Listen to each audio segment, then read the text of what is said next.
Les alliances aussi, avec les personnes ressources. Quand vous parlez, nous devons parler tout aussi de la production. Un bon producteur aujourd'hui a besoin des alliances de la recherche. Comment trouver des variétés plus performantes? Sur le plan international, la tendance est à la mise en débat des politiques avec tous les acteurs, gouvernement, société civile, etc. Oui, je crois que ce qui a concouru à l'atteinte à ce que les organisations paysannes, notamment l'Europa, jouent un rôle aussi important, c'est d'abord l'environnement régional et international. Cet environnement international était favorable à ce qu'on appelle le développement des approches participatives. Donc que la société civile, les organisations paysannes, on leur fasse une part importante dans les négociations. En plus, l'Europa a pu repérer par rapport aux grandes thématiques qu'il voulait défendre un certain nombre d'alliés qui avaient déjà travaillé sur ces questions. Je parle des grandes ONG du Nord, donc qui ont alimenté l'Europa d'arguments crédibles qui sont même parfois plus pertinents que ce que défendaient et les pouvoirs publics et les organisations régionales. Donc face à la pertinence de ces organisations et de ces arguments, les organisations avec qui elles négociaient étaient obligées donc, de prendre en compte ces éléments.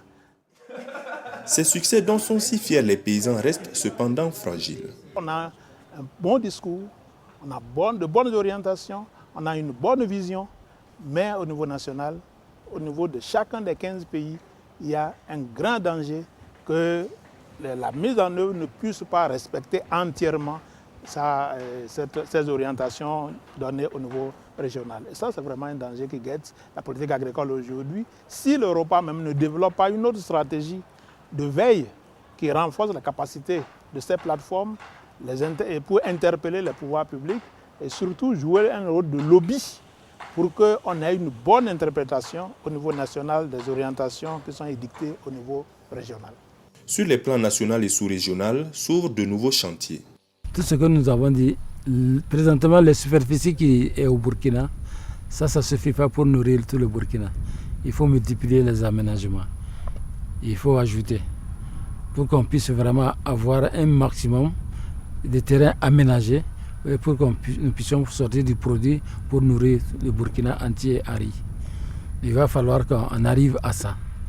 Après ça maintenant, si les aménagements sont faits et que la production est faite, l'État doit voir maintenant comment il faut accompagner la transformation et la commercialisation. Voilà. Ce sont ces chantiers-là en tout cas que nous sommes assignés pour les années à venir. Déjà, nous avons commencé au niveau de la sous-région des batailles. C'est surtout l'élaboration des lois d'orientation agricole. Ce sont des chantiers qui sont ouverts. Le Sénégal a déjà fini, le Mali a déjà fini, mais les décrets d'application traînent. Le Burkina est là-dessus, la Côte d'Ivoire est là-dessus, le Bénin, le Togo, le Niger, chacun est là-dessus. Ce sont des chantiers.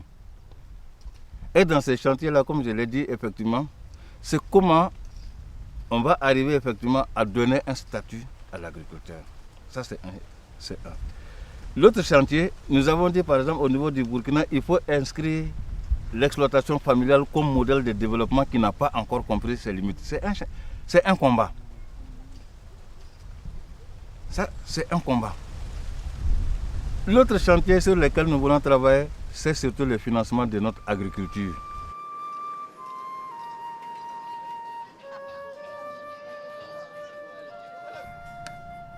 Et le consommateur et le producteur, où en sont-ils de leur introspection?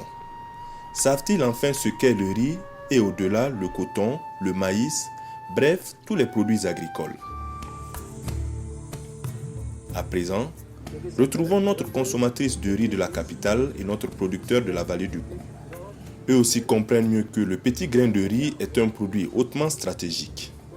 Je pense qu'on peut améliorer la politique agricole, voilà. Et puis aider les producteurs, surtout dans l'écoulement de leurs produits, surtout ça. On va appeler Dion le Kakan Kasika, on y est pour Dion le Benanaseka, on ka Kuko fo.